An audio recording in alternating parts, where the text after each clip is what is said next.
Hello everyone, this is Dr. Shilpi Sharma. Welcome back to my channel Holistic Healing. इस video में हम बात करेंगे रूमेटॉइड आर्थराइटिस के बारे में। रूमेटॉइड आर्थराइटिस एक क्रॉनिक इन्फ्लेमेटरी डिजीज़ है जिसमें मेनली आपके जॉइंट्स अफेक्ट होते हैं, बट क्योंकि ये सिस्टेमिक डिसऑर्डर है तो इसमें बाकी बॉडी पार्ट्स भी अफेक्ट होते हैं, जैसे कि heart, lungs, brain and skin. Modern science के अकॉर्डिंग रूमेटॉइड आर्थराइटिस एक ऑटो इम्यून डिसऑर्डर है जिसमें हमारी बॉडी के इम्यून सेल अपनी ही बॉडी के टिश्यूज़ पर अटैक करने लगते हैं। इसका कारण उन्होंने जेनेटिक फैक्टर्स को बताया है और एनवायरमेंटल फैक्टर्स को बताया है, जैसे कि बैक्टीरियल और वायरल इन्फेक्शन। इसमें मेनली पहले हाथ और पैरों के स्मॉल जॉइंट्स अफेक्ट होते हैं, वहाँ पर पेन और स्वेलिंग हो जाती है, स्टिफनेस होने लगती है, और बाद में जैसे जैसे डिजीज़ प्रोग्रेस होती है उसके बाद बड़े जॉइंट्स इन्वॉल्व होते हैं, जैसे कि wrist, elbow, shoulder, hip joint, knee joint, ये इन्वॉल्व हो जाते हैं। अगर टाइमली ट्रीटमेंट ना दिया जाए तो जॉइंट्स में डिफॉर्मिटी आ जाती है।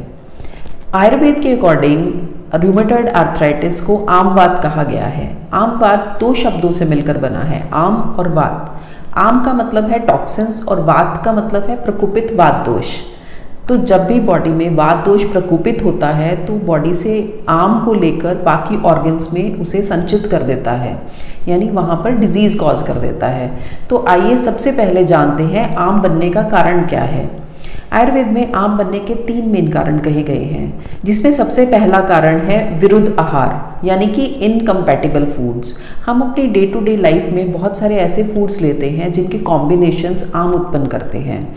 अगर उन्हें हम सेपरेटली खाएं तो वो हमारी सेहत के लिए अच्छे हैं, बट अगर हम उन्हें कॉम्बिनेशन में खाएं तो वो हमारे बॉडी में टॉक्सिन्स पैदा करते हैं। आइए जानते हैं ऐसे कौन से फूड हैं, जिसमें सबसे पहला है दूध के साथ नमक का सेवन, जो कि हम नॉर्मली करते हैं। मोस्टली लोग ब्रेकफास्ट में पराठों के साथ दूध का सेवन करते हैं, या सब्जी या रोटी लेते हुए साथ में दूध लेते हैं। तो ये रॉन्ग कॉम्बिनेशन है। आयुर्वेद के हिसाब से ये इम्प्रॉपर कॉम्बिनेशन है, इसकी वजह से टॉक्सिन्स पैदा होते हैं, और खासकर नमक और दूध के कॉम्बिनेशन से जो टॉक्सिन बनता है उसे ल्यूकोडर्मा हो जाता है, जिसे कि फुलवेरी कहते हैं।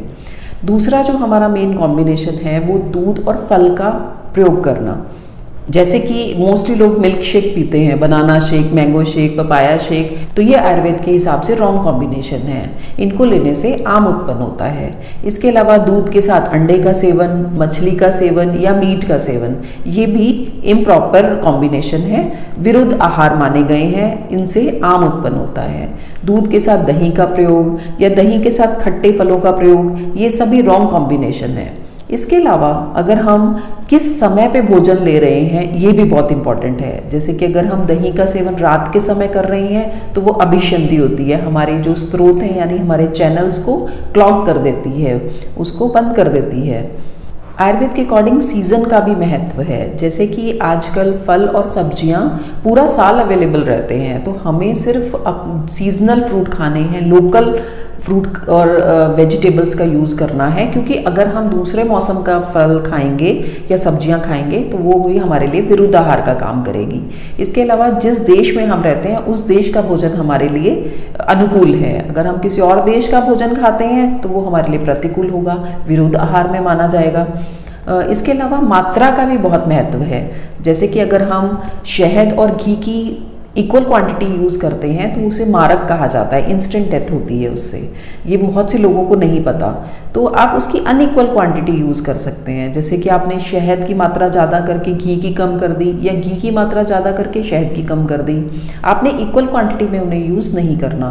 तो इस तरह के सभी आहार जो बताए गए हैं ये सब विरुद्ध आहार हैं और आम को उत्पन्न करते हैं।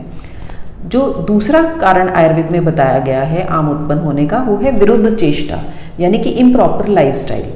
जैसे कि रात आजकल बहुत ही कॉमन प्रैक्टिस है कि रात को देर तक जागते हैं और सुबह लेट उठते हैं। तो इससे होता क्या है, रात को देर तक जागने से वात इम्बैलेंस होती है और सुबह लेट उठने से कफ इम्बैलेंस होता है। तो बॉडी के दोष जब इम्बैलेंस होते हैं तो वो आम उत्पन्न करते हैं। ओवर एक्सरसाइज करने से, खाना खाने के बाद वॉक करने से जो एनर्जी फूड को डाइजेस्ट करने में लगनी चाहिए वो एनर्जी आपकी एक्सरसाइज में लग जाती है। तो इसलिए कम से कम आधे एक घंटे का गैप करने के बाद आपको वॉक करनी चाहिए, ताकि आपका जो फूड आपने खाया है वो प्रॉपरली डाइजेस्ट हो जाए।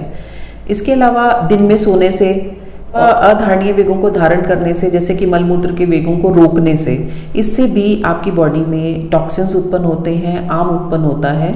आयुर्वेद के अकॉर्डिंग तीसरा कारण है मंदाग्नि, यानी कि लो डाइजेस्टिव फायर। ये इसका कारण है बिना भूख लगे भोजन करना। आपको भूख नहीं है और आप भोजन कर रहे हैं तो आपकी अग्नि मंद हो जाएगी, या फिर पहला खाना डाइजेस्ट नहीं हुआ और हमने दोबारा खाना खा लिया, उसकी वजह से अनडाइजेस्टेड फूड रहता है। इसके अलावा अगर हम खाना खाने के बाद पानी पीते हैं तो उससे भी अग्नि मंद हो जाती है, जिसकी वजह से मेटाबॉलिज्म स्लो हो जाता है और बॉडी में आम उत्पन्न हो जाता है। अब हम जानते हैं कि आम जो उत्पन्न हुआ है वो डिजीज़ कैसे कॉज करता है। ऊपर जो कारण कहे गए हैं उनकी वजह से जब आम पैदा होता है तो उसको जब वात प्रकोपित होती है तो उस आम को अपने साथ ब्लड सर्कुलेशन में ले जाती है। वहाँ पर बॉडी के टिश्यू उसको रिकॉग्नाइज नहीं कर पाते क्योंकि वो डाइजेस्टेड नहीं होता, अनडाइजेस्टेड फूड होता है, तो ना तो बॉडी उसे एब्जॉर्ब करती है और ना ही उसे फ्लश आउट करती है। तो होता क्या है, प्रकोपित वात दोष उसको बॉडी में कफ स्थान जो हैं कहे गए हैं वहाँ पे जाके संचित कर देता है और डिजीज कॉज करता है। आयुर्वेद के अकॉर्डिंग कफ के 5 स्थान बताए गए हैं, जिसमें सबसे पहला है तर्पक कफ। तर्पक कफ का स्थान ब्रेन बताया गया है। तो जब आमदोष वहाँ जाकर संचित होता है तो वो रूमेटिक कोरिया उत्पन्न करता है, जिसमें इनवॉलेंट्री बॉडी मूवमेंट्स होनी शुरू हो जाती हैं। दूसरा कफ बताया गया है वो है बोधक कफ। इसका स्थान बताया गया है माउथ और टंग। तो जब आमदोष यहाँ पर जाकर संचित होता है तो वो अरुचि उत्पन्न करता है, टेस्टलेसनेस उत्पन्न करता है, खाने का मन नहीं करता, टेस्टलेस फील होता है, वॉमिटिंग सेंसेशन होती है, इस तरह की फीलिंग उत्पन्न करता है। तीसरी तरह की कफ है अवलंबक कफ, जिसका स्थान हृदय बताया गया है। जब आमदोष हृदय में जाके संचित होता है तो वहाँ पे हैवीनेस कॉज करता है। इसके अलावा माइट्रल वॉल्व स्टेनोसिस हो जाता है या प्रोलैप्स हो जाता है। जो चौथी कफ बताई गई है वो है क्लेदक कफ, जिसका स्थान स्टमक बताया गया है। जब आमदोष स्टमक में जाके संचित होता है तो वहाँ पे वो मंदाग्नि कॉज करता है, यानी कि लो डाइजेस्टिव फायर, और इनडाइजेशन कॉज करता है, IBS हो जाता है। इसके अलावा खाने में अरुचि हो जाती है, वॉमिटिंग सेंसेशन होने लगती है। तो ये सभी आमदोष के कफ स्थान में संचित होने की वजह से होती है। जो 5वीं तरह की कफ है वो है श्लेष्मक कफ, जिसका स्थान जॉइंट्स बताए गए हैं। जब आमदोष जॉइंट्स में जाके संचित होता है तो वहाँ पे पेन, इन्फ्लेमेशन और स्टिफनेस कॉज करता है और लेटर ऑन इसमें डिफॉर्मिटी पैदा करता है। इन सभी कफ स्थानों पर जाकर आमदोष संचित होकर डिजीज उत्पन्न करता है। अब जानते हैं कि आम वात में किस तरह के लक्षण आपको देखने को मिलेंगे। जब इनिशियल स्टेज होती है, जब आमदोष अभी बाकी बॉडी पार्ट्स में नहीं फैला है, तो उस समय आपको जो लक्षण दिखाई देंगे उनमें मेनली आपको फीवर फील होगा, इनडाइजेशन होगा, आलस्य लगेगा, भूख नहीं लगेगी, आपको टेस्टलेसनेस फील होगी। इसके अलावा बॉडी में दर्द होगा, बॉडी एक्स फील होंगे, स्वेलिंग भी हो सकती है बॉडी में। तो इस तरह के सिम्टम्स आपको इनिशियल स्टेज में देखने को मिलेंगे। जैसे जैसे डिजीज़ प्रोग्रेस होती है और ये आमदोष जो है बाकी बॉडी पार्ट्स में डिपॉजिट होना शुरू हो जाता है, उनको इफ़ेक्ट करने लग जाता है, तो उस समय आपको अलग तरह के सिम्टम देखने को मिलेंगे। जैसे कि आपको जॉइंट्स में पेन फील होगा, वो भी पहले स्टार्टिंग में स्मॉल जॉइंट्स, हाथ और पैरों के छोटे जॉइंट्स में अभी आपको पेन और स्वेलिंग स्टार्ट हो गई। सुबह मॉर्निंग स्टिफनेस आपको लगने लगेगी।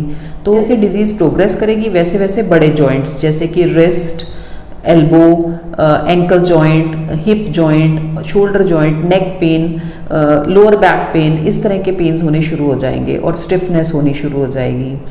आयुर्वेद में स्पेशली लिखा है कि इसमें जो पेन होगा वो बिच्छू के डंक के समान होगा, यानी कि वृश्चिक दंश की तरह पीड़ा लिखी गई है कि ऐसी पीड़ा पेशेंट अनुभव करेगा। इसके अलावा जो स्टूल होगा वो अनडाइजेस्टेड होगा, फूड डाइजेस्ट नहीं होगा प्रॉपरली, तो अनडाइजेस्टेड फूड जो है वो स्टूल में आपको दिखाई देगा। इसके अलावा थर्स्ट बहुत ज़्यादा हो सकती है, एक्सेसिव यूरिन हो सकता है, इनडाइजेशन रहेगी, IBS होगा, स्टमक में पेन रहेगी और इस तरह के लक्षण आपको देखने को मिलेंगे। अगर हम रिस्क फैक्टर की बात करें तो मेनली फीमेल्स में रूमेटॉइड आर्थराइटिस ज़्यादा देखने को मिलता है और वो भी खासकर मिडल एज में। इसके अलावा अगर कोई फैमिली हिस्ट्री है या फिर स्मोकिंग की हिस्ट्री है तो उस केस में भी आम वात की प्रॉब्लम आपको ज़्यादा देखने को मिलती है। इसके अलावा एक पर्टिकुलर जीनोटाइप है, यानी कि एक आयुर्वेदिक बॉडी टाइप है वात कफ प्रकृति, जिसमें कि रूमेटॉइड आर्थराइटिस सबसे ज़्यादा देखने को मिलता है। अगर हम कॉम्प्लिकेशंस की बात करें तो रूमेटॉइड आर्थराइटिस को अगर प्रॉपर्ली ट्रीट ना किया जाए तो उसे रूमेटिक नोड्यूल्स बन जाते हैं, रूमेटिक कोरिया हो जाता है, माइट्रल वॉल्व प्रोलैप्स हो जाता है, स्टेनोसिस हो जाता है। इसके अलावा ड्राई आइज और माउथ की प्रॉब्लम होनी शुरू हो जाती है, हार्ट और लंग से रिलेटेड प्रॉब्लम होनी शुरू हो जाती है, इन्फेक्शंस हो जाते हैं, ऑस्टियोपोरोसिस हो जाता है। तो इसीलिए रूमेटॉइड आर्थराइटिस को इनिशियल स्टेज में ही ट्रीट करना बहुत ज़रूरी है। इसके ट्रीटमेंट के बारे में हम नेक्स्ट वीडियो में बात करेंगे। तो अगर आपको ये वीडियो पसंद आया है then please like share and subscribe to my channel. Thanks for watching, see you again.